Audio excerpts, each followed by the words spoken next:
Welcome to this Epic Life podcast. My name is Christopher Carter. I will be your host. I'm a coach for founders and executives and meditation teacher for organizations.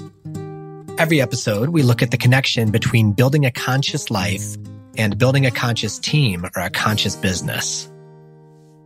Well, hello there. I hope your year is off to a great start.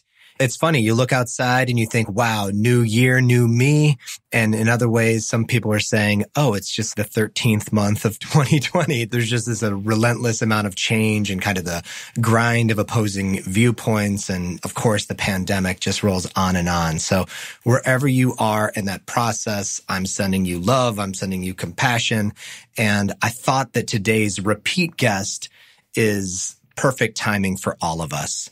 Lodro Rinzler was on the podcast right when we launched a couple of years ago, and he's the author of 6 books. He's a Buddhist meditation practitioner and teacher, founder of Mindful Studios in New York City, which has been called the best place to meditate by New York Magazine. His work has been featured in everywhere from the New York Times, Wall Street Journal, The Atlantic, CBS, Fox, and NBC News. He reached out to me and said, hey, I have this great new book coming out. He didn't say great. He's too humble. He said, I have this new book coming out on February 9th. It's called Take Back Your Mind, Buddhist Advice for Anxious Times. And in a heartbeat, I said, yes, this is perfect timing, mostly because I needed to have that conversation. I'm writing a similar book about the timeless wisdom of yoga for the modern business context, which is volatile, uncertain, constant change and disruption. And Lodro is a true teacher for all of us in how to marry these ancient, timeless teachings with the very real demands of today's modern age. What I love about this particular book, it's so practical for all of the uncertainty and anxiety we're facing. It's really a book about anxiety and how to work with it. And it's not to slap a happy face on it. It's not to pretend it's not there. It's kind of the permission to, what I call permission to feel all the feels, is to meet our anxiety where it is and to let it inform us and to work with it. So the conversation that follows is kind of far ranging, but it's incredibly practical. And I would love for you to walk away with just a few clear little practices you can do in these anxious times we find ourselves in. So without further ado, I'd like to welcome back to this Epic Life podcast, Lodro Rinzler.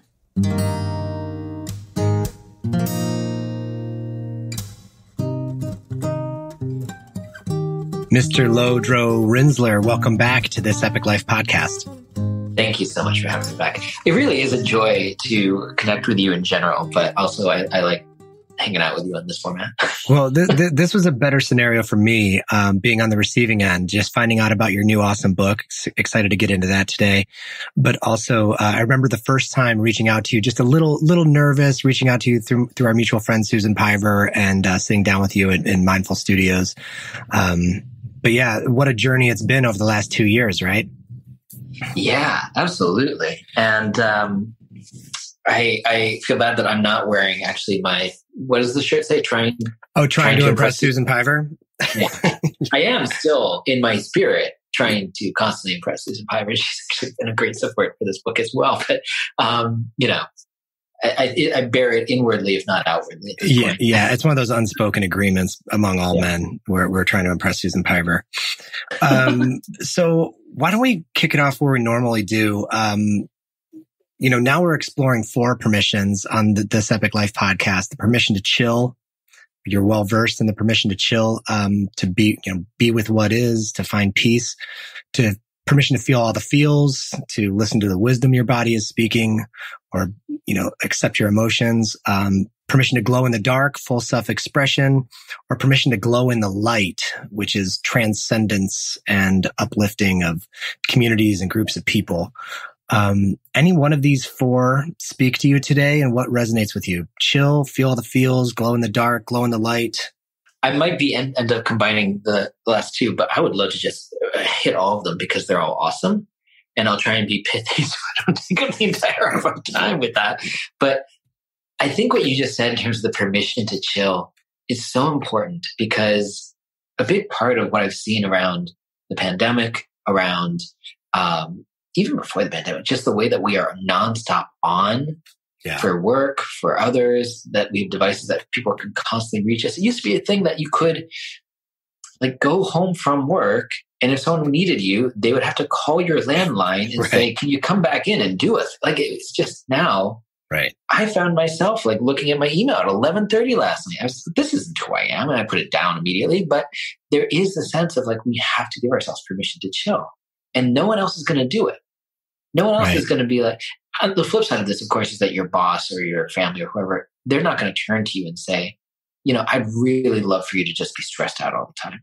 Yeah. You know, like no one says that, but we hold ourselves in that state. So who else is going to give us permission to actually relax? It's us. So that's, you know, you just sort of hit on the premise of the book, or maybe I just remembered it and internalized what you know, these qualities, and it got built into the book. Who knows at this point? But that permission, like, can I give myself permission to relax, is so essential, and it's a big part of what sparked this book. So that's one.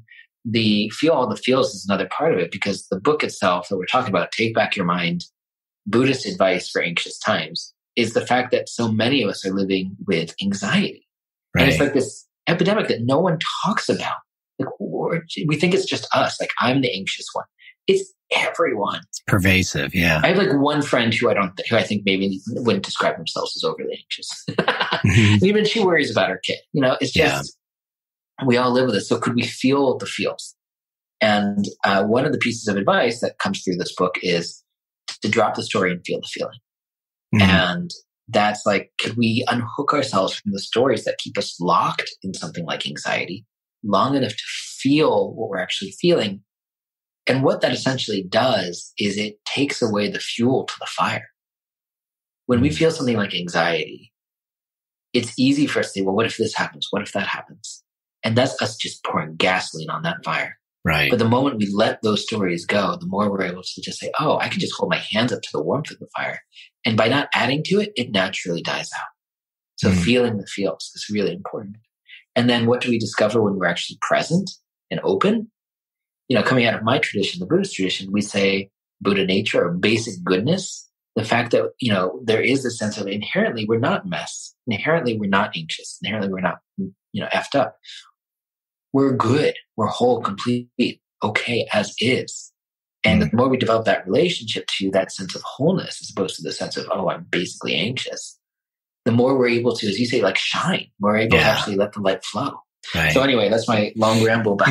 Oh gosh. I think they're all very inspiring what you've got going here. This is always why I got to spend more time with Buddhists, is that I just love the different language on the same frame, you know, just more proof that we all come from the same source, just different traditions. And, what I would call glow in the dark, you describe in one of my favorite chapters, that I underline, compassion in a dumpster fire, chapter 22. Just to remember that we are love, we are compassion. That's a version of glowing in the dark, in these dark times when everybody is training themselves to just get more anxious. So, you know, let me start with the most obvious, underhanded, you know, slow pitch question is, why now? Why now a book about Take Back Your Mind? Totally.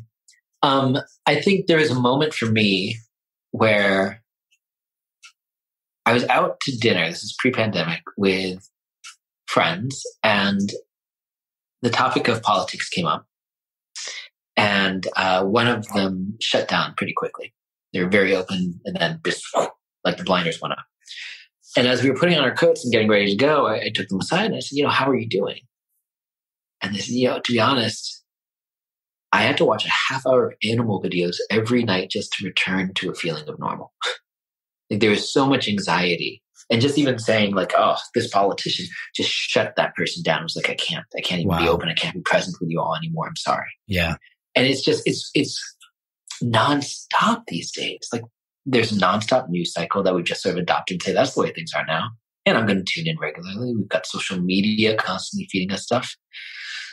We have lots of, any number of like violent imagery just coming our way all the time. And that deeply triggers our minds. And there's all sorts of things, setting aside even like work stress and the nonstop work day, et cetera, et cetera. So it feels like, maybe every generation feels like they've gotten more stressed out and more anxious. I don't know. But we happen to be living in a time where this is that thing that like we're all struggling with, and yet there aren't a lot of resources for it. We don't when we sit down with, our friends over brunch, we don't say, hey, what's causing you anxiety? Can we share about that and sort of alleviate each other's pain around it? And here's a technique that really works. Very rarely do we actually have those sorts of conversations. So I'm trying to open those conversations because a lot of people I know are struggling with this. I struggled with this for a very long time. Yeah. It's embarrassing. I think I wrote this to you in an email, like how embarrassing it is that I've been meditating for 30 some odd years since I was a child. But it was only in recent years that I was like, I really have to work with my mind pretty much 24/7 right. so that I don't live an anxious life. Like I just was letting the mind wander a little bit too far in my post-meditation world.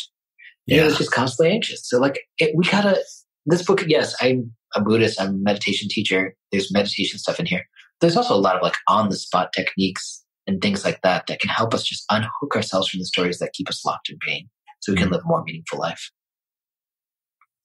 Yeah, so you hit on a few important things here. One is that, when you're a meditation teacher, people expect you to be chill, and you don't want to be like the hairdresser that has the really jacked up hairdo.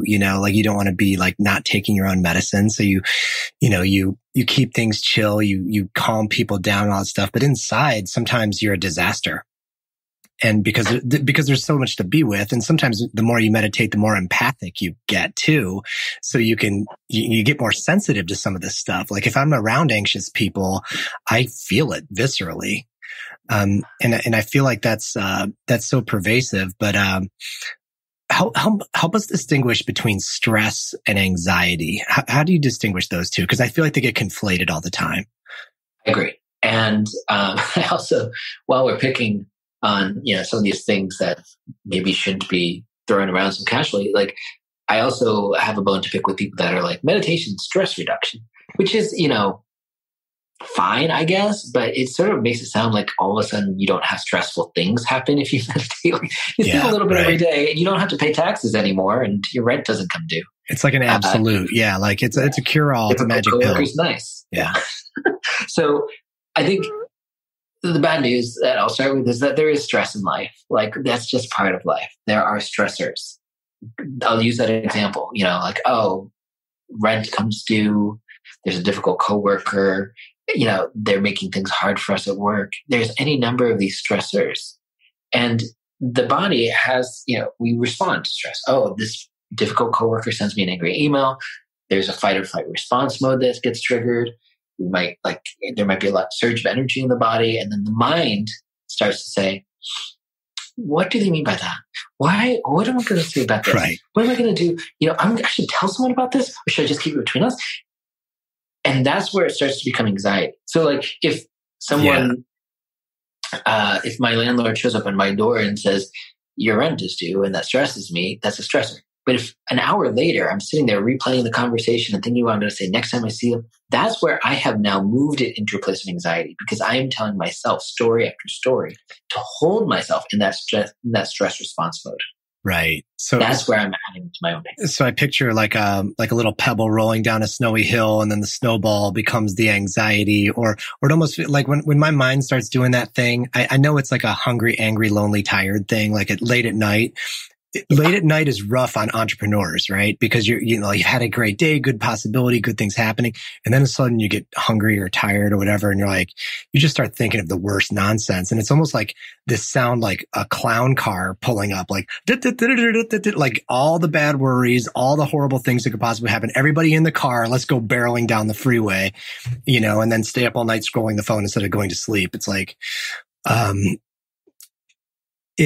it's crazy making, and yet there's so much more than ever before to pay attention to. Like, I feel like it's louder. The bandwagon, and the mouthpieces are just so loud to lure us into that. So how do you navigate that? I mean, you up until recently, you were a city guy living in Manhattan doing all this stuff. I mean, yeah. I don't get me wrong. I do actually think environment is helpful. I think it's like we do want to be in an environment that's conducive towards relaxation. And I will simultaneously say that New York City is the best city in the world, and it's a city that kept me locked in a state of stress because I always felt like I had to do more, I had to produce more, and that was just sort of baked into the atmosphere.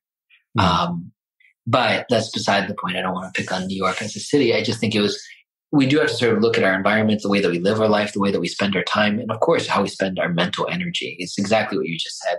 And part of the mental energy thing is the what if stories. What you just said right there is such a classic example. Like, okay, maybe I'm hungry, maybe I'm tired, but what if this happens? What if that deal falls through? That's real. Yeah. Right? And it's like the mind is a problem-solving device. Once we get into that mode, it's like, well, I'm not going to be able to sleep until I actually solve for this. And of course, we're not going to solve for it because it's not even a problem. It's not based in reality. Yeah. So many of our anxious thoughts are just not based in reality. And to actually realize that we have a choice to either keep ourselves locked in that and chase after and solve for unsolvable problems, or to return to the present moment and do something a little bit different is huge. And I'm very fond of pointing out, like early on in the book, I think I do this, which is if I said to you, would you rather be stressed out or would you rather be happy? What would you say? Yeah, happy, of course. So it's like this question has 100% success rate, not surprisingly. Yeah. Right? So in that moment, though, you just made a choice, happiness. Now, can we start to train the mind every time, or frequently, let's start with, stress and anxiety arise, that we say, I'm not going to choose that right now. I'm going to choose happiness. And the way I get there is I unhook myself from the story. I come into the present moment long enough to even start to notice some of the things I can appreciate that are happening right now. This is really important because it gives people real-time tools to practice. So what I heard in that is the moment-by-moment practice of noticing, where you are and unhooking from whatever that weight is or that fixation is that's keeping you in that place, and then just becoming present to, kind of the flow of life, the moment, the breath. I mean, what are some of those anchor points for you when you find when you're walking down the street and you realize you're stressed? Two sort of like short questions that I often recommend for people who are going about their day-to-day life. And you're, as you say, walking down the street and something stressful happens. Fine. Stress happens. We can either relate to the situation or we can't relate to the situation because, for example, someone honks their horn and drives by and you're like, what is that about? We start to then say, do I know that person? Do I not know that person? At some point, we can ask ourselves, there's two questions. They're essentially the same question. The one I prefer is this helpful? Yeah. Good one. I found this so incredibly useful. Like at a certain point, you're like, no, this isn't helpful because there's nothing that's actually going to come out of this thought. Right. So I can let it go. And somehow becoming gently inquisitive with our experience is that thing that might help us unhook from it. And the second one is this useful? And I like this one because, maybe the first time it's useful. You say, yeah, it is useful because maybe that person stopped and I want to go back and see if I know them. But after the 50th time and it's an hour later, no, obviously this is not useful for me. Right. Yeah. So at some point we have to acknowledge that the thoughts that are coming up are no longer useful. Then we can unhook ourselves and come back to the present moment. So it's this two-step process I'm talking about here. Yep. We drop the story, whatever the story may be. We come into the present moment long enough that we can say, well, what else is going on? Well, actually that tree is really beautiful.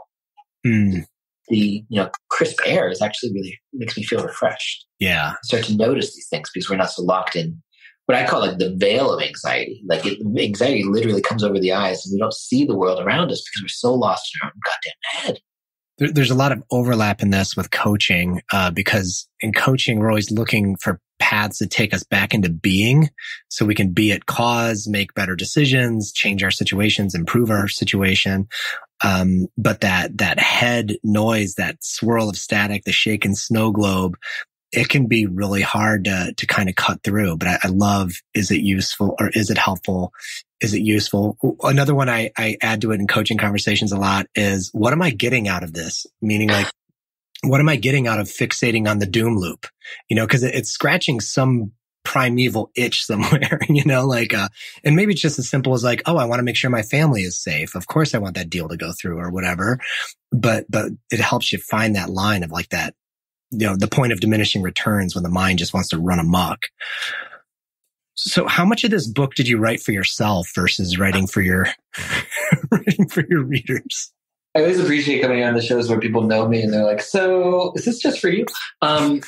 It's a great question. I don't know if 50%, but it is, I think in our past podcast conversation, we talked about the book Love Hurts, and it was a book where I myself have gone through a lot of heartbreak in my life. 2012, 2013 were pretty really devastating years for me, Yeah. and navigating heartbreak in terms of deep losses. And out of that came a book where it's like, some people need to just hear some nice teachings about something and they get it. Some people need to contemplate them. Some people need to meditate on them. Some people like me have to write a whole book on it before they really feel like, now I understand this topic. And there's the same thing with anxiety. It really is. It was a transformative process to write the book, because I looked at all the different ways that I hold myself in anxiety, all the ways I sort of give myself a little bit of wiggle room. Well, maybe I can just be anxious for about this topic. This topic is a real topic. And this, if it's more often not, again, not based in reality, then why am I holding myself in such a state? Yeah. So, 50-50, I don't know. And as you've continued to grow as a teacher and as a practitioner, do you notice, when you look back on your journey with anxiety, because it's probably been a lifelong dance partner on some level, did you ever hold it as like a weakness or a stigma, or, because I still find a lot of strong, powerful leader type people hold it that way. Yeah, I would say it was like, the word that comes to mind is obscuration, which is a very Buddhist term, but it was like this blind spot where I'm totally chill, totally relaxed until something stresses me out, at which point I'm just going to problem solve it to death. And I think this is where, having a good partner really is wonderful. So my wife started pointing it out to me early on in our relationship. We've been together about 6 years, something like that, maybe longer now. Now that, and hopefully she won't listen to this and realize I don't know exactly how long we've been together. Now we'll have stress with that. No, I won't, because, it's not a big deal. But she started to reflect, like, do you notice that you're holding yourself in this state? And I was like, I didn't know. It's like, there's this blind spot of like, I didn't even realize that. Yeah, we're on vacation and I'm still looking at my email regularly. And from there, It was like, okay, as I mentioned about the environment, a lot of what we're doing here in the course of the work of the book is figuring out what is bringing us closer to our own basic goodness or basic okayness, or, sense of wholeness, completeness, goodness as is, and what is moving us further away. I know that's overly simplistic, but in that moment where you are on vacation and there's some sort of urgent email, what do you do about that? Yeah. What choice do you personally make, knowing that you want to move further away from stress and closer towards your own awake state, your own open and awake heart? This is like the central question. Can we allow ourselves, as you said earlier, give ourselves permission to chill, to relax, to actually be okay with ourselves, as opposed to always feeling like we need to do more, produce more, and so on? It's a very hard question to answer, because I think most of us have been told from a young age, actually, yes, you do need to. You're not good enough as is. You need a better education. Need a better job. You're not making enough money. If you want to ever have a family, you need to do X, Y, and Z. You need a house. You should get a house for it. And there's always going to be another thing. And we could spend our life always trying to do, produce, and achieve more, and be really effing miserable. Or we could choose relaxation. We don't have to wait until we're on the beach vacation to actually relax. We can relax right now. So that's the choice that I'm trying to get people to make in the course of this book. And I know it sounds Pollyanna-ish, of like, oh, of course I could just make a choice to relax. It's not that simple. No, it's actually brave ass work. I mean, it's brave ass work. Exactly. To navigate in a daily moment to moment minefield of thoughts. And this is really timely for me. Turning the page on history a little bit yesterday with our inauguration, just to realize like how much collective trauma we were enduring with a fire hose of tweets that created a new news cycle every time one came out. They were always vicious. They were always crazy. That's a lot to be with, and to just, these are simple on the surface, tools, but there's a reason why they're timeless, and why there's, it takes lifetimes of practice, to, like what I heard in what you said is just the willingness to navigate, or to use, your anxiety is like a data point to navigate. What do you want to do with it? Yeah, it's here. Like, do you even notice it? Do you even notice it when you're in the state? Yeah, that's exactly right. And I think, it's the old thing, like, well, first step is we admit that there's a problem. Like, I don't want to be held in this state. And once we've acknowledged that, there's a path forward. But we sort of, I think many of us, like some of the anxiety producing thoughts are very alluring. It's the safe comfort that we've always been in of like, well, this is just how I am. I actually was talking to another meditation teacher who was struggling with a particular group of students that are like, well, this is just who I am. You can deal with it. And her difficulty here is like, actually, you're constantly changing. You don't even realize it. So, like we have the ability to change as humans. And I think that's a really interesting thing, that we are constantly shifting, morphing the version of you or the version of me. Where we are now from 7 years ago, it said that every cell dies and is replaced. But literally the whole form of the body is completely 100% different than it was, 7-10 years ago. Same with the mind. We change as human beings. So we're constantly in flux. And then it becomes a question of, how do we want to change? Can we be conscious in that change? Yeah. Can we start to say, well, the big change I want to make is that 7 years from now, 10 years from now, I don't want to be stressed out all the time. I don't want to hold myself in the state of stress. I don't want to continuously perpetuate the stories that keep me locked away from my loved ones and in my own head. Just the intention to set, a goal on being more chill, 3 weeks, 3 years, 10 years down the road is a noble pursuit. Back to this time that we're in, because you said a lot about change just there. And I think so much stress and uncertainty comes from our relationship to change. And, even though our whole body rejuvenates and our mind rejuvenates, there's part of our ego or whatever it is that just wants to hold on or expect things to never budge, and I think that gap between what we expect and what is what screws with us, so how do people kind of work on that muscle, whatever that muscle is, over time? Is it meta attention? Is it discernment? Like, what is that thing that helps people just ease up, and just kind of let the past go into the past?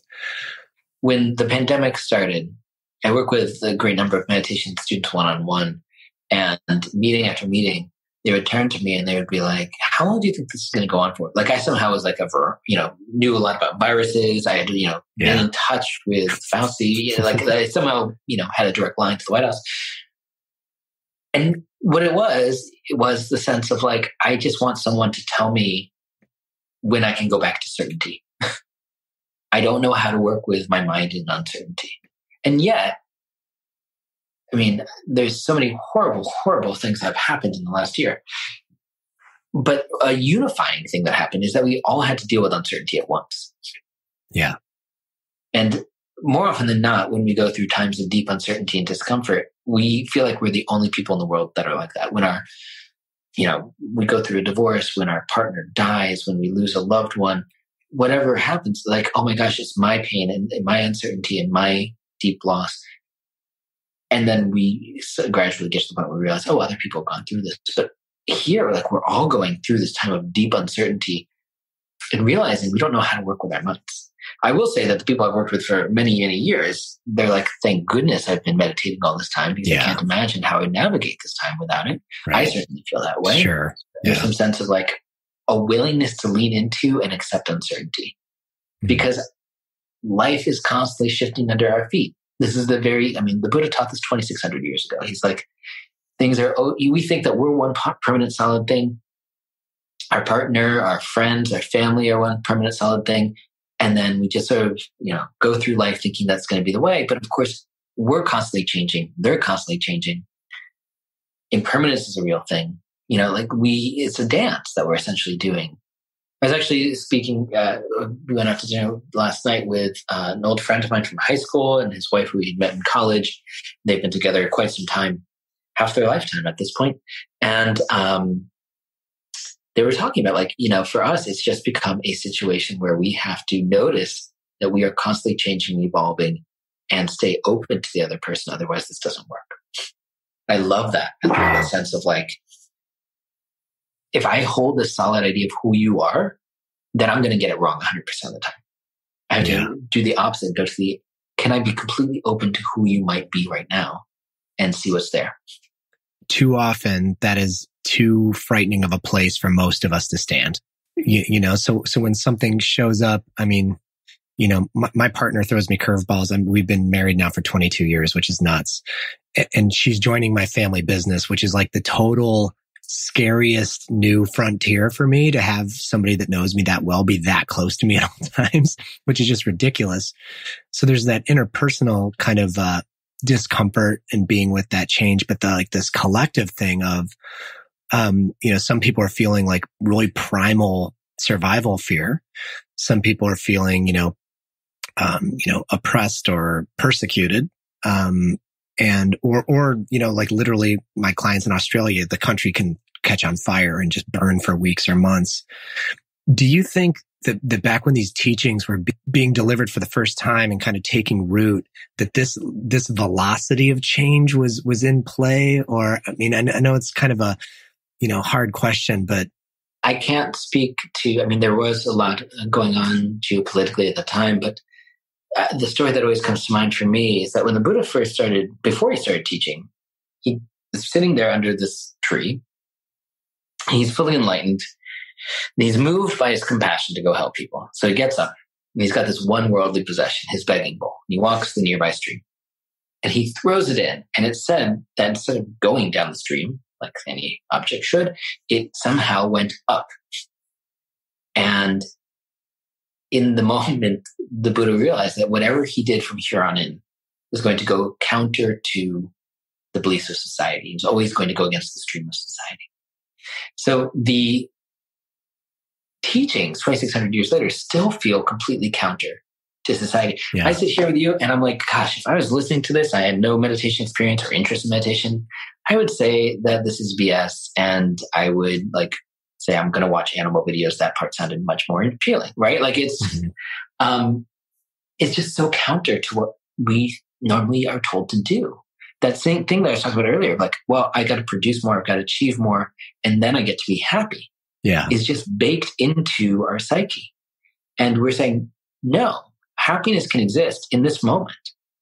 It just starts with us unhooking ourselves from the stories that you just told yourself and relaxing into the present moment long enough to start to appreciate simple things. So one technique, for example, so I can actually maybe offer something helpful for people who are like, I don't want to meditate, is this very simple exercise in the book where we say, okay, you're waiting. You're in a waiting room at the doctor's office. You're in an elevator. You're stuck in traffic. And in that moment, can you ask yourself the simple question, what can I enjoy right now? I'm sitting here with you. If I pause, I'd say, oh, there's this beautiful painting up above my desk. There's something really to it because it's always behind me. I don't really spend a lot of time appreciating it, but it's actually beautiful colors. My wife and I saved up for it. It's like an actual adult piece of artwork. It makes us, feel really lovely about it. And, there's all sorts of things. Oh, I can just appreciate my environment. I can appreciate my health right now. Yeah. That's another thing that the pandemic has shown us, that so many more of us are actually starting to appreciate our basic health, the fact we can breathe normally.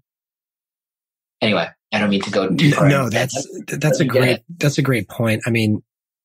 I started writing my book last year. It sounds like this book is kind of the output of very crazy circumstances. This needs to exist. I have the time to do it. I'm going to go deep on this thing that we're struggling with. One of the byproducts I noticed of a year like we just had was that it really deepened my gratitude practice, because I can be grateful for just being healthy. That's more than enough. A good friend of mine, fellow coach, Charlie Gilkey, he told me I was in a great position last year to start practicing sufficiency, which is just, I have enough. There's enough clients. There is enough of whatever I need. And as the year got crazier and more, icebergs are cracking loose and you feel like you're doing the Van Damme splits between two spreading pieces of ice. This year was nuts. And there's a fire going underneath your midsection. I just felt like, this life we've created prior to this is enough. And it wasn't a year to strive and to battle against. It certainly wasn't a year to resist. And I feel like this is all tied to the practice, just tied to dropping the story. I want to go back to chapter 22 for a second, as we come full circle here, because you give this great quote at the beginning, and I might butcher this. Is it Atisha? Yeah. Deepamkara Srinyana? How do you say the last word? Srinyana? When the world is filled with evil, transform all mishaps into the path of Bodhi. I'd love for you to interpret this for us, because what I took from this is this kind of potential for transcendence coming out of the very difficult, impossible nature of our circumstances. So because things are so jacked, that we have an opportunity for transcendence. And I'm not sure if that's a correct interpretation, but help me understand how you interpret this. Yeah. I mean, it's, I also love that I taught a course right when the pandemic started by the same title as the chapter that you just read, the compassion in a dumpster fire. But it's like this moment of like, when things are at their worst, we might actually realize, in the same way that you just gave the example of yourself, how much we actually have and how much we actually have to offer. So this particular idea of like, when the world is filled with evil, transform all mishaps into the path of Bodhi. It's like, it's like a transmutation, a transformation that happens. Bodhi, I should start with, this is a Sanskrit term, which means open or awake. So we transform it into a sense of openness as opposed to shutting down. One of my favorite lines of poetry is by the Tibetan Buddhist teacher, Chogyam Trungpa Rinpoche, where he says, "In the garden of gentle sanity, may you be bombarded by coconuts of wakefulness." The opening to this poem called Timely Rain. And here we are, and many of us were going through our garden of gentle sanity. So we're going about our 9 to 5, and we commute to work, and we've got all these things. My kids are at school. Holding it together, staying the course. Yeah. Right? Yeah, gentle sanity. That's absolutely where we're at. And then out of nowhere, we are bombarded by a coconut of wakefulness. I love this, that it's a coconut. It's not like, right, like a small acorn that sort of taps us and goes, "Hey, wake up. Wake up." A coconut would screw you up for a minute. Right, it's like a coconut. You fall to your knees. Right. It's just so like, it's just under an anvil. If it was an anvil, you might not get up, but a coconut will still jack you up before it wakes you up. It'll jack you up. Yeah. But then in that moment, it's like, well, do I curl up in pain and just hide and hope that no more coconuts will ever fall? Or do I use this as a coconut of wakefulness as opposed to a coconut of fear? So the wakefulness is like, okay, things have fallen apart a little bit. And to go back to the previous example, like the routine. Now I'm working from home and my kids are screaming in the other room, and we got to homeschool them at the same time while I'm working. And I'm hearing this from all sorts of people. And it is a sense of like, okay, so things have completely shifted, maybe fallen apart to some degree. Do we shut down in response to things falling apart, or do we use this as a catalyst to open further? And, the compassion part is like, do we move into the qualities not only of mindfulness, but compassion to actually be more open to others? When things have fallen apart deeply for me and shaken me to my core, it's a time where I had to reevaluate. How do I want to live my life? What matters to me? Who matters to me? How do I want to spend my time? I think a lot of us are going through this. Yeah. And we either lean into the skid, so to speak, and lean into those contemplations, or we try and hide out and we just keep spinning out. So it's really up to us. Yeah. Yeah. Just the opportunity to eventually, hopefully someday, love the coconut or appreciate the coconut for waking you up when you did. I've noticed that so many of us end up on the other side of a year like we had, just really deeply like living into our values a lot more, especially with family. Cause you really can't avoid your family. We have 5 Carters under one roof. And like, if you didn't get along, you would all kill each other. But, you come to this place where there's so much of it that it's asking you to slow down and be with your family. So I feel for the first time in my career that I don't need to travel or run away from home to go make the money. I could just get creative and do it from here and integrate the family into the process. And I want to share this, just reflect this line back to you. This is one of my favorite lines in your book. This is from chapter 15, Letting Love Flow. When you say, you're talking about loving kindness as an antidote for anxiety. And you say, what we are aiming for in loving kindness meditation is a felt experience of loving in a free and dynamic manner. At the end of a session, you might have every image and aspirational phrase drop away and just experience a sense of openness and love. And boom, that's it. And of course, the bonus in this moment of completeness, no anxiety. But, when people hear loving kindness meditation, it's almost, is it like in the Buddhist gift shop, it could be a keychain or a sticker or something, but there's such immense power in something so simple as loving kindness meditation. So, just as we kind of come full circle here, share how that practice still continues to be transformative for you and what people can use it for to counteract some of this anxiety. Yeah. Yeah. Beautifully put. I do acknowledge that when I say loving kindness, people are like, you hippie. And like this, one of the things that I often think about when I think about the practice of loving kindness is something that the Vietnamese Zen master Thich Nhat Hanh once said, or he said frequently, I should say, between books and talks, many different ways he said it, but the way I like to quote it is, understanding is the other name of love. And if you can't understand, you can't love. Mm. So simple, yet so hard to do. And loving kindness practice, it's funny, I just led loving kindness practice last night, as you mentioned, this is the day after the inauguration, even though it's sort of like the new year had started some days ago. Many of us felt like, oh, this is an interesting, like, clean slate moment with a transition in the president and vice president here in the States. And, there's calls for unity, calls for healing. How do we do that? And it starts with understanding. And this is tangential, but, there's the story I've been thinking about a lot lately. This amazing hero of mine, Daryl Davis, who was a jazz musician. He's a jazz musician. He's African-American. He's playing in the South. And the way that I understand the story is that he was approached by a white man who was like, how'd you learn to play like that? Because you play like this white musician I know. And he's like, oh no, that white musician learned from my people. Like, he learned from like people who I studied with. And they get into this conversation. He's like, no, that can't be. And they have a drink together and they're sitting there. He's like, I can't believe I'm having a drink with you. And he goes, why not? And the friend nudges him and says, tell him. He goes, well, I'm a member of the Ku Klux Klan. And the story, I'll sort of run to the punchline here, is that they struck up a relationship. And Daryl Davis didn't immediately shut down and say, villain, bad, no, which I wouldn't have faulted anyone for doing. Is this the dude that ends up interviewing all of the Ku Klux Klan members? He, I think, is single-handedly credited with having 200 Klan members leave the organization. Right. And it starts with him seeking their understanding. How can I understand where you're coming from? And there's so many stories like that. Representative John Lewis is another beautiful example of someone who's like getting beaten in the civil rights era. And he's sitting there and thinking, what happened to you?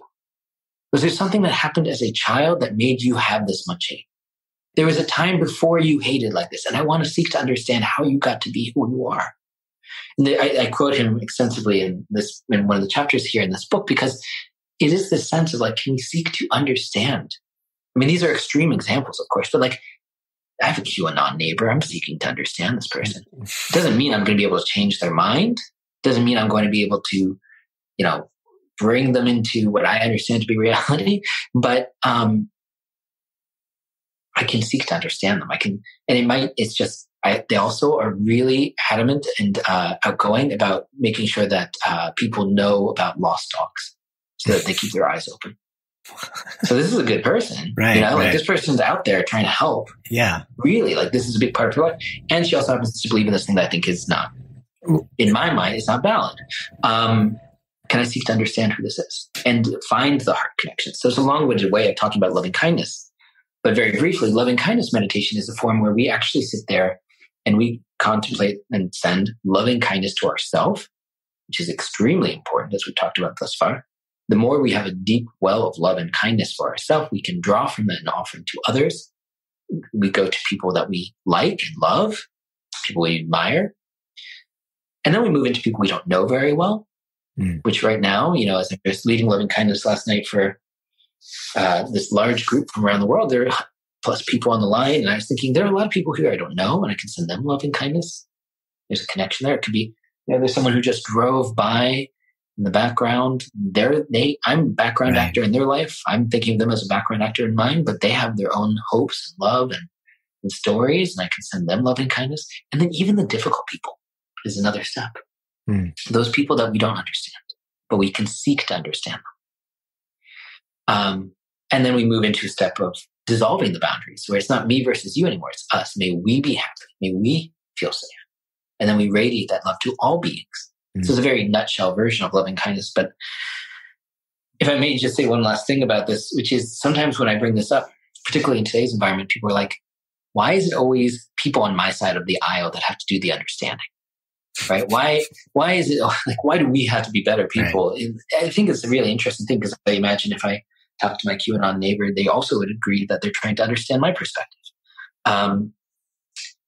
But I will say, someone who's been married for some years now, if I sit there and I'm like, my wife has to understand my perspective, and I'm not going to soften until they understand my perspective, and she does the same thing, then nothing happens. Now, granted, we're both practitioners, so I'd like to think that there's a bit of a race to see who can soften a little bit first and move to the point of let me see where you're coming from first. Yeah. Fights don't last very long because of that, but it is that sense of the moment I seek to understand, seek to hear what you're talking about, then something shifts in the dynamic. We may not always get what we want out of the situation. I may not convince a QAnon person that the QAnon theories aren't valid, but I can form some invitation for us to have a connection and have a relationship. And that seems really important these days. That's, to me, access to the fourth permission, what I call permission to glow in the light. It's full understanding. And as one glows, many will glow.